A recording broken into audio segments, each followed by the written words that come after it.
they're not someone who's into skydiving, they're not an adventurer, we could start to suspect that their sense of security, safety even, arises from what they perceive to be structured and very predictable. So if we jumped into a whole lot of games, it might be frightening for this person. But the misconception is that, okay, there's a certain personality type that we want to play games with. We want to engage in more functional, multi-sensory training, for lack of a better phrase, and there's another personality type that we want to engage in traditional, more structured exercise. That's not completely true.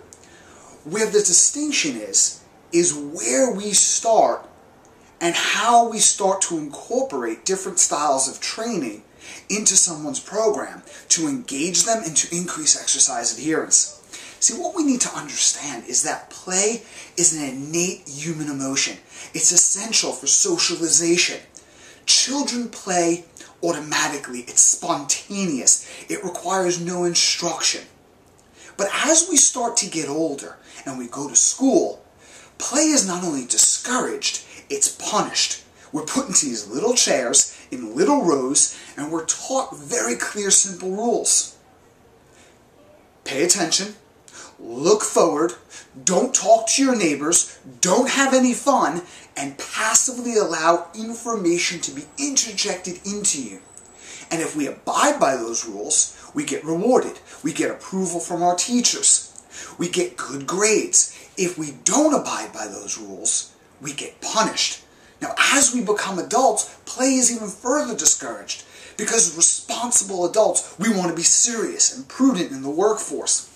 And because of the mirror neurons in our brain, we look around at everybody else conforming to these rules, and we take our social cues as to what's acceptable behavior from the behavior of other people.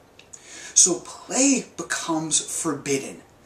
And that's maybe the not explicit, but implicit message that we're given.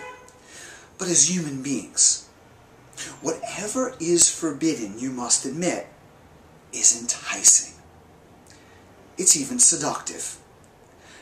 So even when we're working with the most structured type of individual, integrating play in the most seamless types of programming stratagems, and then expanding on that over time, could be enticing enough, engaging enough, forbidden enough to increase their enjoyment as well as the desire to participate in exercise long term. So the message here is when you're dealing with someone who's more structured, more analytical, you don't want to jump into a whole bunch of games. You don't want to jump into something that's too far divorced from how they perceive safety, security, predictability in their environment. But you do want to experiment with games and fun because no matter our personality type, play, fun, enjoyment is something that's literally woven into the fabric of who we are as human beings. So if you're still watching this, my question to you is, why don't you go do something fun right now? Go on. Have a good time.